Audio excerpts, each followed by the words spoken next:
very happy new year. Thank you for joining me again. I'm Diane on SFN. There's some very important laws that took effect January 1 in our state of California. A law banning people from carrying guns in most public places was blocked by a federal judge just days before it was set to take effect. In 2023, the California legislature passed 1,046 bills. Governor Newsom signed 890 of those bills into law. He vetoed 156 bills, or 14.9%, according to statistics compiled by a veteran lobbyist. Here's a look at some of the new California laws affecting us Californians. California police can no longer ask common questions at a traffic stop, which became effective January 1, 2024. Potentially millions of California drivers have been asked the same simple question by an officer after being pulled over. Do you know why I stopped you? However, effective January 1 of this year, 2024, officers cannot start the interaction with that question and instead must state the purpose of the traffic stop before asking any other questions. Governor Newsom signed Bill AB 2773 to that effect in the fall of 2022, and it became effective January 1. That's a great piece of legislation. It's going to save some lives and allow people to take advantage of our democracy and the democratic process. Another law, leave for reproductive loss. A new law taking effect this year will ensure California workers are given time off for reproductive loss. Under the new law, California companies with 5 or more employees will be required to provide bereavement leave to those experiencing miscarriage, stillbirth, failed IVF, failed adoption, and other reproductive loss. An employee will be granted 5 days of protective leave per quarter, capped at 20 days per year. Another law, you can't get fired for smoking pot at home. Some drug tests don't determine if a person is high. That's a bit high. But only that if that person has used marijuana at all in recent days.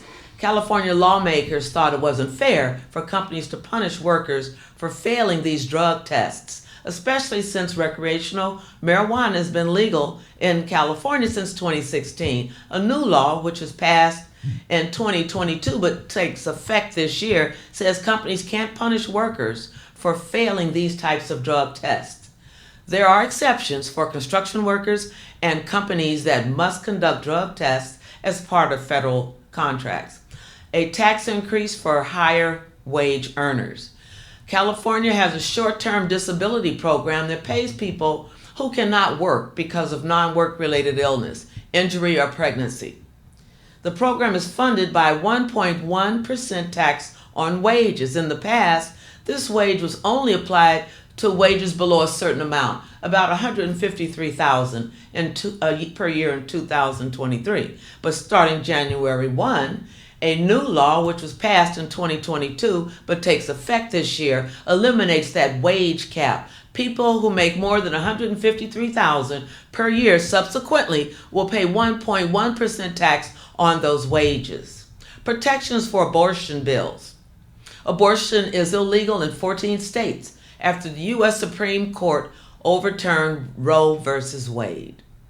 But doctors and pharmacists in California who mail abortion pills to patients in those states will be shielded from prosecution or fines. The law bans bounty hunters and bail agents from apprehending California doctors and taking them to another state to stand trial. It even prohibits state-based social media companies such as Facebook, Twitter from complying with out-of-state subpoenas, warrants, and other requests for records to discover the identity of patients seeking abortion pills. More sick leave. Workers in California will receive a minimum of 5 days of sick leave annually instead of 3, which will accrue or begin once they have been employed for 200 days. Labor advocates say the increase will curb the spread of disease by preventing employees from working when they are sick. But opponents say the law will be another financial burden for employers and claim some workers request sick leave when they are not ill. Another law that takes effect January 1, community college tuition. Low-income Mexican residents who live within 43 miles of the California-Mexico border will be eligible for in-state tuition rates in participating Southern California community colleges under a new law signed by Newsom. The measure will lower a burden for students to receive education and training to help them prepare for the workforce. Advocates say it resembles another program in the state allowing up to 200 Nevada residents to live in certain areas near the California-Nevada border to receive in-state tuition rates at Lake Tahoe Community College. Another law. LGBTQ plus foster youth. Foster families will be required to demonstrate their ability to meet the health and safety needs of children regardless of sexual orientation or gender identity. It was one of several bills the legislature passed last year to expand protections for LGBTQ youth. Newsom vetoed another high-profile bill that would have required courts to consider whether a parent affirms their child's gender identity in custody and visitation proceedings. Now, this is another interesting law. Low-income housing on church land. Religious institutions and nonprofit churches in California can now turn their parking lots and other properties into affordable housing. The new law, which helps these institutions bypass some local permitting and environmental review rules, was among several initiatives attempting to address the homelessness crisis in California. Supporters of the law said it will serve as another tool to build much-needed housing and increase the inventory in the state. But opponents say it smacks of a special interest bill pushed through by Senator Weiner, and also Providence Baptist Church is a perfect example of a church building housing on their property affordable, but the residents in the community, members of the church, were no longer able to afford, were not granted residency. So we do hope that we know it's a great opportunity, but I would like to interject as a licensed real estate broker and community housing advocate. It is very important to set the right criteria. Otherwise, we will still have members of the congregation unable to afford living in the community where their church is located. This is a very special law. We have to be careful against special interests. This is part of the problem with special interests are part of the problem with affordable housing for families and low income. So we hope that not only is it affordable, but we hope the fine print will say that is for low, and moderately low income households. Harsher penalties for fentanyl dealers.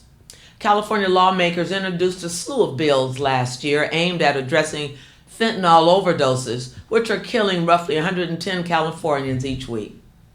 Only one measure cracking down on dealers reached Newsom's desk.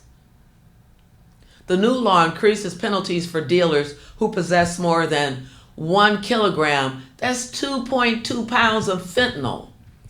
Newsom also signed bills requiring stadiums and amusement parks to stock overdose or Narcan reversal drugs, and community colleges and California State University campuses to provide fentanyl test strips.